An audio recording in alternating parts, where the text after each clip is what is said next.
আমাদের আদি পিতার নাম কি? আদম আলাইহিস সালাতু ওয়াস সালাম। আমাদের মুসলিম জাতির পিতা কে? হযরত ইব্রাহিম আলাইহিস সালাতু ওয়াস সালাম।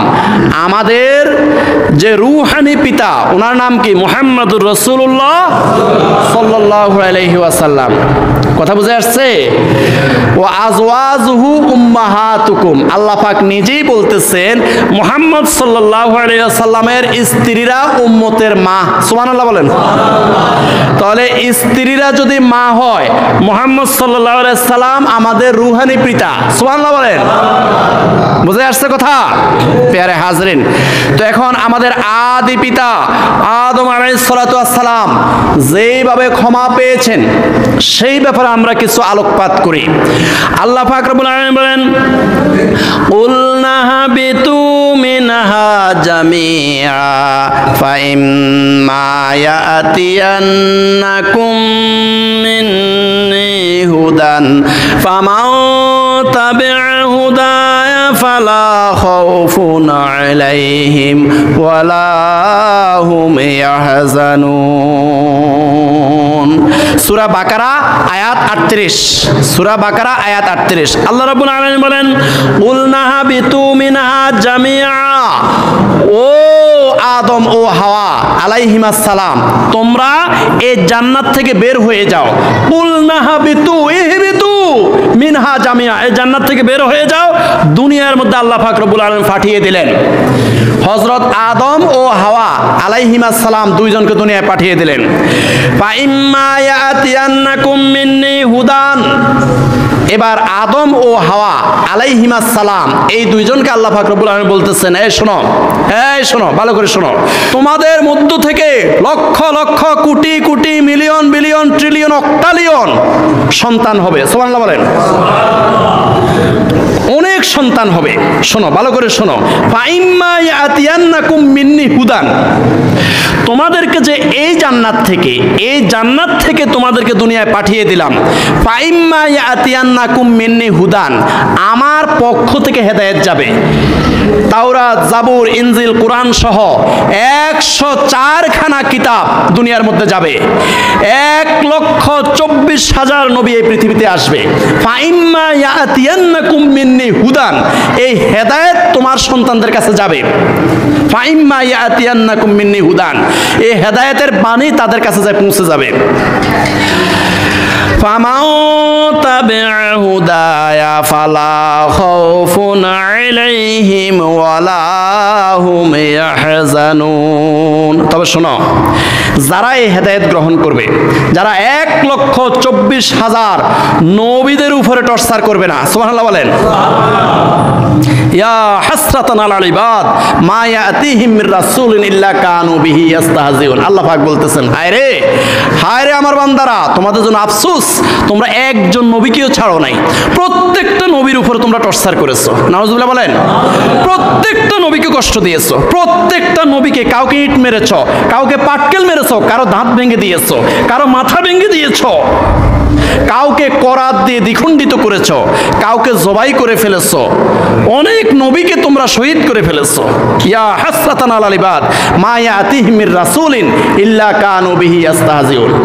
আল্লাহ পাক রব্বুল আলামিন বলেন, ফামাও তাবিআ হুদায়া, তোমাদের কোটি কোটি সন্তানদের কাছে আমার পক্ষ থেকে হেদায়েত যাবে, মানে 1,24,000 নবীরা যাবে এবং 104 খানা কিতাব তাদের কাছে যাবে।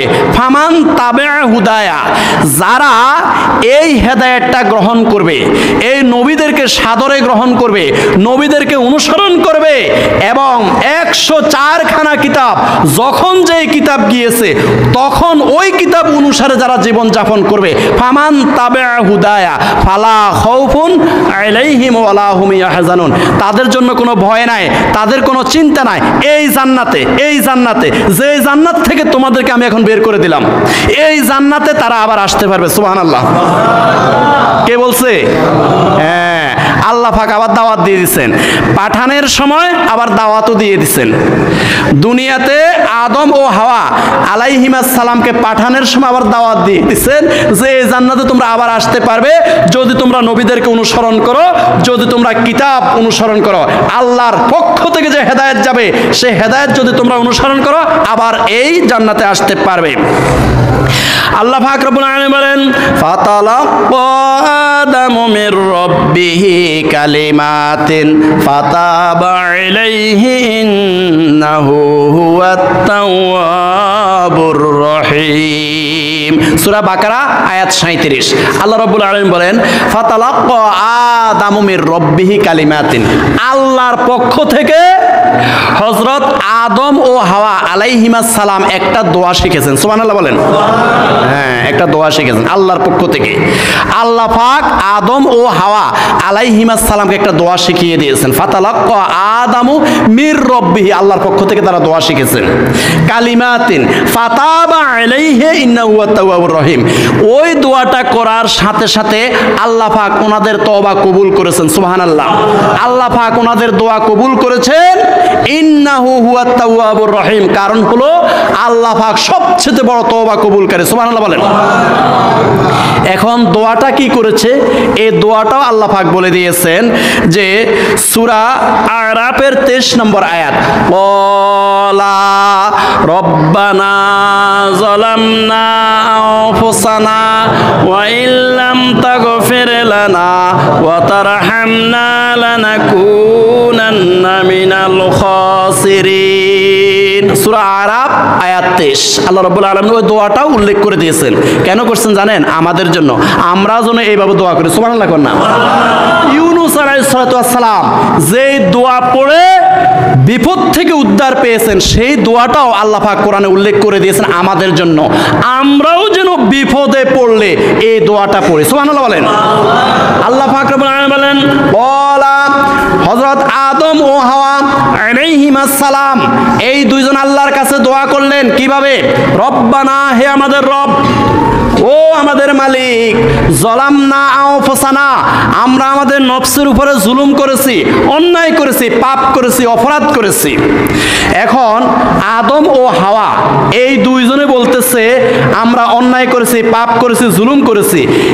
এটা ওনারা নিজেদেরকে আল্লাহ পাক রব্বুল আলামিনের নিকটে নমনীয় করেছেন, ওনারা বিনয়ী হয়েছেন।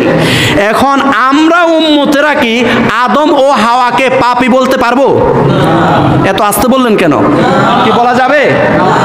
ওনারা ওনাদের নিজেদেরকে আল্লাহর কাছে নমনীয় করেছেন, কিন্তু কোন উম্মতের পক্ষ থেকে বলা যাবে না আদম ও হাওয়া পাপী, অপরাধী, এটা বলা যাবে।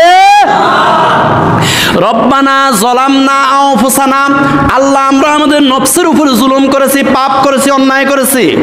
ওয়া ইল্লাম তাগফির লানা, আল্লাহ তুমি যদি ক্ষমা না করো, ওয়া তারহামনা, আল্লাহ তুমি যদি রহম না করো, দয়া না করো, লানাকুনান্না মিনাল খাসিরিন, জাহান্নামের কালো কালো ধাউ ধাউ করা অগ্নিকুণ্ডলের মধ্যে জ্বলে পুড়ে ছারখার হয়ে যাব।